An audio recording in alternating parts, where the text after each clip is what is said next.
मित्रों नमस्कार। अभी आप देख रहे होंगे कि युद्ध का एक नया फ्रंट खुलता हुआ दिखाई दे रहा है। बड़ा छोटा सा है, थाईलैंड और कंबोडिया के बीच में। वो युद्ध की संज्ञा तो उसे नहीं दे सकते हैं, लेकिन जिस तरीके से जो हरकतें ये तीन देश जिनकी मैं बात करता हूँ, रूस, अमेरिका और चीन, ये पूरी दुनिया को युद्ध की ओर धकेल रहे हैं और धकेलेंगे भी।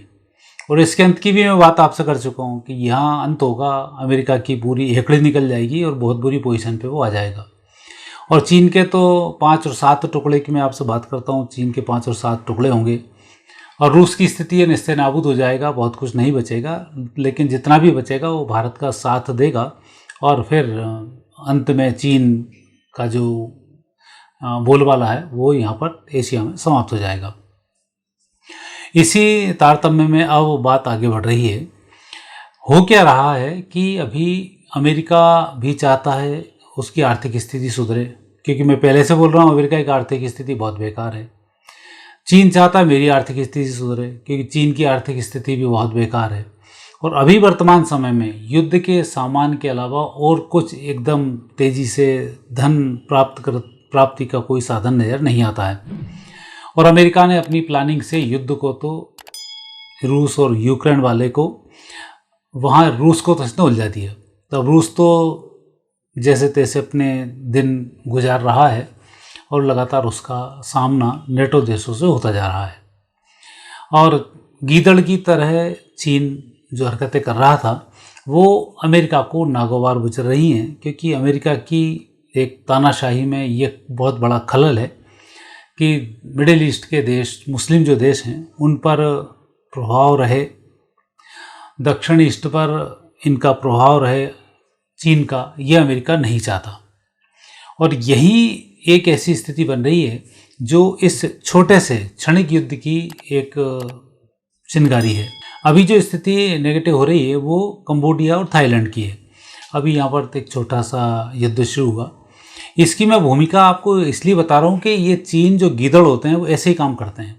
जैसे भारत और पाकिस्तान में जनता के बीच में ही देखा जाए तो बहुत ज़्यादा विवाद नहीं है, धर्म का भर विवाद है कि वो एक राक्षसी प्रवृत्ति को लेकर चलते हैं और दूसरे व्यक्ति को पनपने नहीं देना, काफिर समझना, मारना ठोकना, ये उनकी एक प्रवृत्ति है। उसके कारण थोड़ा एक विरोध है, लेकिन इतना खतरनाक विरोध नहीं है। इस विरोध को बढ़ावा देता है चीन, आतंकवादी को पाल के रखता है, लेकिन मूर्ख बनाता है पाकिस्तानियों को और आतंकियों से हमले कराता है। और आतंकियों के साथ साथ सेना पे भी वो पाकिस्तान से पैसे खर्च कराता है, आतंकियों पर भी खर्च कराता है और काम खुद लेता है। यही स्थिति यहाँ पर निर्मित हुई। और उसने कंबोडिया, जो कि चीन के ही सब चीज़ों से पला हुआ, चीन का बहुत पैसा भी कंबोडिया में लगा हुआ है, तो उसने चीन ने एक मंत्र फूंका जैसे कि भारत में आतंकवादियों को बढ़ाता है। वैसे ही कंबोडिया के कुछ लोग शिव मंदिर में पूजन अर्चन कर रहे थे और वहाँ उन्होंने कंबोडिया का राष्ट्रगान तेजी से गाना शुरू कर दिया। और पास में ही थाईलैंड की सीमा लगी हुई है, वहाँ के सैनिकों ने समझा कि यह हमें चिढ़ा रहे हैं और वहाँ से विवाद शुरू हुआ। आग तो लग चुकी थी 28 मई को, लेकिन उसका जो परिणाम प्राप्त हुआ है यह प्राप्त हुआ है सुबह 4 बजे। और 21 जुलाई की सुबह 4 बजे कंबोडिया ने थाईलैंड पर हमला किया और सुबह 10 बजे थाईलैंड ने कंबोडिया पर कर दिया और F-16 विमान आए थाईलैंड की तरफ से। अब आप इस गणित को समझो कि ये युद्ध कहाँ जा रहा है। मैं बात आपसे इसलिए कर रहा हूँ कि जरा सी छोटी सी बात को लेकर 33 युद्ध होने वाला है, ये सिर्फ तीनों देशों की हेकड़ी के कारण। थाईलैंड ने F-16 विमान से कंबोडिया पर हमला किया। अब आप समझ गए होंगे F-16 विमान कहाँ का है। F-16 विमान अमेरिका का है और अमेरिका अपने हथियारों की प्रदर्शनी कर रहा है थाईलैंड के माध्यम से। और कंबोडिया का पास जो सट्टपट रखी हुई है वो सब है चीन की। अब ऐसी स्थिति में क्या होगा कि F-16 विमानों को बेचने के लिए अमेरिका ने थाईलैंड को उकसाया कि F-16 से पूरा हमला होगा।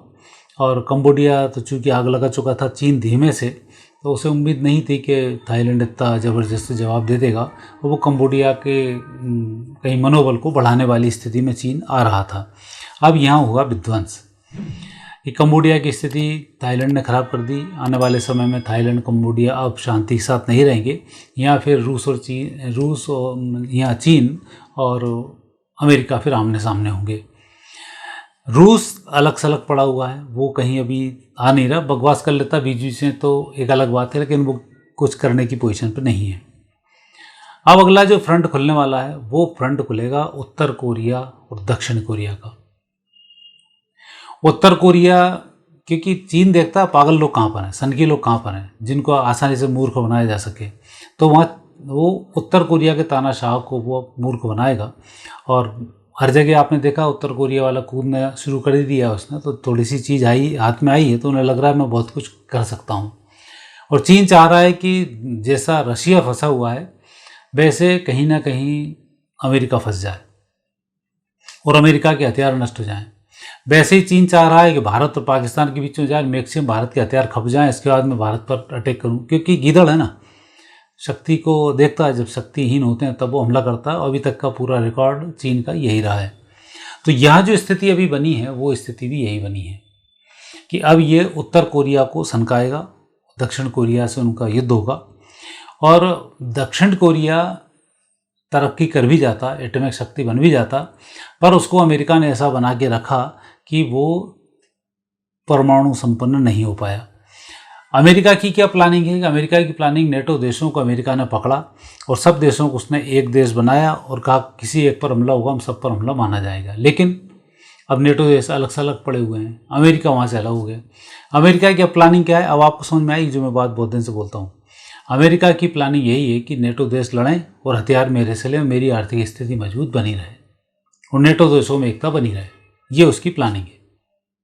और उसी के तहत उसने दक्षिण कोरिया को कुछ करने नहीं दिया, क्योंकि दक्षिण कोरिया उत्तर कोरिया से लड़ेगा तो हथियार कहाँ से आएंगे? अमेरिका से आएंगे।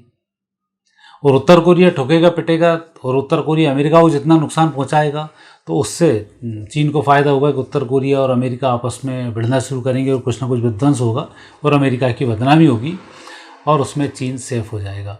ये एक जो गेम है ये एस्ट्रोलॉजिकली बहुत बड़ा अच्छी तरीके से समझ में आता है। जो ग्रहों की स्थिति अमेरिका की है, जो ग्रहों की स्थिति चीन की है और जो ग्रह स्थिति रूस की है, ये संकेत ये दे रही है। और अभी 28 मई की यदि हम बात करें तो 28 मई को जो कंबोडिया से आग लगी थी उसका कारण भी यही, कंबोडिया की जो कुंडली है कर्क लग्न है, कर्क लग्न में केतु है, मंगल तीसरे स्थान पर है, सूर्य शुक्र शनि है चतुर्थ स्थान पर, चंद्र बुध है पंचम स्थान पर, राहु सप्तम स्थान पर और गुरु हैं द्वादश भाव में। और यहाँ पर चंद्रमा की जो स्थिति 28 तारीख को थी द्वादश स्थान पर थी। और जिस दिन 28 मई को कंबोडिया की तरफ से थाईलैंड के सैनिकों को सनकाया था और यह यूँ कहीं कि लगातार उनको प्रेरित किया था कि आप हम पे हमला करो। तो ये जो स्थिति इनकी बन रही है, ये स्थिति बहुत अच्छे संकेत कंबोडिया के नहीं देती है। अब चूंकि चीन को तो समझ में आता नहीं है, वह हिंदू संस्कृति है, बुद्धिस्ट हैं और कुछ मुस्लिम हैं, उसे तो तीनों से नफरत है, बुद्धिस्टों से भी नफरत है, हिंदुओं से भी और पाकिस्तानी और मुस्लिमों से भी। तो तीनों मरेंगे तो भी उसका फ़ायदा होगा, कम से कम हथियार बिकेंगे। अब ऐसी स्थिति में तो जो अभी युद्ध हुआ है ये युद्ध एक नए टर्निंग पॉइंट पर जा रहा है और उसकी ओर आगे पहुंच रहा है।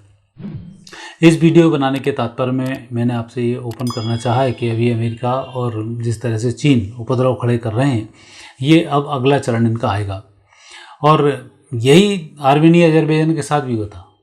आर्मेनिया को सुरक्षा देने की जिम्मेवारी थी रूस की। जब अजरबैजान से युद्ध हुआ तो रूस ने आर्मेनिया का साथ नहीं दिया और आर्मेनिया को हार का सामना करना पड़ा। और वही स्थिति अब पूरी दुनिया में होने वाली है। तो मोदी जी के आने से जो भारत आत्मनिर्भर हुआ है, ये एक बहुत बड़ा चमत्कार रहा कि हम अच्छी स्थिति में आ जाए और अब चीन भी हमसे घबराने की पोजीशन पर चल रहा है। और सबसे बड़ी बात यदि मान के चलें तो चीन के लिए सबसे बड़ा जो रोड़ा है वो भारत है।